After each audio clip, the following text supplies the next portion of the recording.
ഞങ്ങൾ ചെങ്ങറയിലാണ്. അധികാരികളും രാഷ്ട്രീയ പ്രമാണിമാരും മുതലാളിമാരും ഒന്നിച്ച് ഉപരോധിച്ച് ശ്വാസം മുട്ടിക്കുന്ന കേരളത്തിലെ ഈ തുറന്ന ജയിലിലേക്ക് വരാതിരിക്കാൻ ഞങ്ങൾക്ക് യാതൊരു ന്യായവും ഇല്ലായിരുന്നു. പ്രയാസങ്ങൾ സഹിച്ച് കാടുകൾ താണ്ടി ഞങ്ങൾ ഇവിടെയും എത്തി. പുതിയൊരു ജീവിതത്തിനു വേണ്ടി കടുത്ത യാതനകളെ അതിജീവിച്ച് പൊരുതുന്ന നൂറുകണക്കിന് കുട്ടികളടങ്ങുന്ന ചെങ്ങറയിലെ സമര പോരാളികൾ ഞങ്ങൾക്ക് വലിയ ആവേശം തന്നെയായിരുന്നു.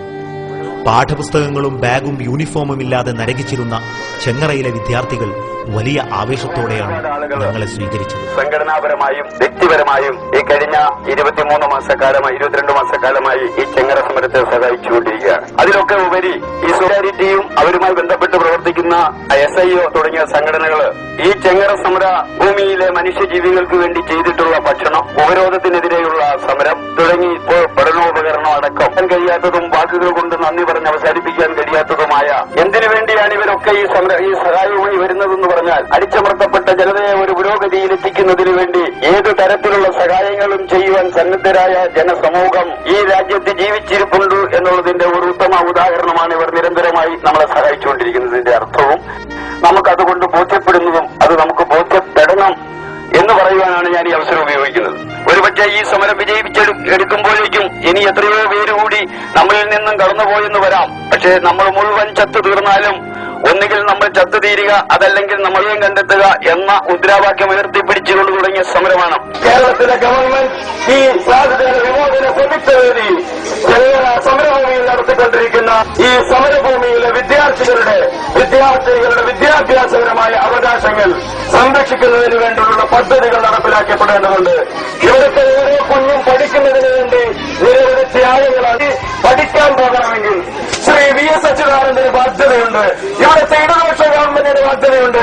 സാമൂഹ്യ നീതി ഉയർത്തിപ്പിടിക്കുന്ന ഒരു ഗവൺമെന്റിന്റെ ബാധ്യതയാണ്. അതുകൊണ്ട് ഇവിടുത്തെ വഴിതടയൽ എന്ന് പറയുന്ന ട്രേഡ് യൂണിയൻ സമരം ഇവിടുത്തെ വിദ്യാർത്ഥികളുടെ പഠനത്തെ തടയുന്ന ഒരു സമരം കൂടിയാണെന്ന് ഞങ്ങൾ മനസ്സിലാക്കുന്നു. ഒരു കാര്യം ഇവിടുത്തെ വിദ്യാർത്ഥികളോട് പറയാൻ ഞാൻ ആഗ്രഹിക്കുകയാണ്. നിങ്ങളിൽ നിരവധി കഴിവുകളുണ്ട്, നിങ്ങളിൽ നിരവധി ശേഷികളുണ്ട്, നിങ്ങളിൽ നിരവധി കരുത്തുണ്ട്, നിങ്ങൾക്ക് വളരുവാനുള്ള ശേഷിയുണ്ട്. നിങ്ങളുടെ ഈ സമരത്തിന് ഐക്യദാർഢ്യം പ്രഖ്യാപിക്കുകയും അതോടൊപ്പം തന്നെ ഇവിടുത്തെ വിദ്യാഭ്യാസ അവകാശങ്ങൾ സംരക്ഷിക്കപ്പെടുകയും ചെയ്യേണ്ടതുണ്ട് എന്നാണ് ഞങ്ങൾ മനസ്സിലാക്കുന്നത്. നമ്മുടെ മഹാനായ ബാബാ സാഹേബ് അംബേദ്കറിനെ കുറിച്ചറിയാം. ബാബാ സാഹേബ് അംബേദ്കർ അദ്ദേഹം സ്കൂളിലും കോളേജിലും പോകുന്നവരെ ബാബാ സാഹേബ് അംബേദ്കർ എന്ന് പറയുന്ന സിനിമയിൽ ലോകത്തെ പരിചയപ്പെടുത്തുന്നുണ്ട്. അദ്ദേഹം വിദ്യാഭ്യാസ സ്ഥാപനത്തിൽ നിന്ന് ക്ലാസ് കഴിഞ്ഞ് പുറത്തു പോകുന്നത് ഹോട്ടലിലേക്കാണ്. അദ്ദേഹം വെച്ചുപുലർത്തിയ സ്വപ്നം എന്ന് പറയുന്നത് അവഗണിക്കപ്പെടുന്നവന്റെ, പാർശ്വവൽക്കരിക്കപ്പെടുന്നവന്റെ വിമോചനം എന്നതായിരുന്നു. ഇവിടുത്തെ ഭരണഘടനയുടെ ശില്പിയായി അംബേദ്കർ വരുന്നത് നാം കാണുന്നു. ഈ സാധുജന വിമോചന സംയുക്തവേദി നടത്തുന്ന ഈ ജനകീയ സമരഭൂമിയിൽ നിരവധി അംബേദ്കർമാർ ജനിച്ചു വീഴേണ്ടതുണ്ട് എന്നാണ് എനിക്ക് പറയുവാനുള്ളത്. നിരവധി അംബേദ്കർമാർ ഈ ലോകത്തിന്റെ വിമോചനത്തിന് വേണ്ടി ഉയർന്നു വരേണ്ടതുണ്ട് എന്നാണ് എനിക്ക് പറയുവാനുള്ളത്.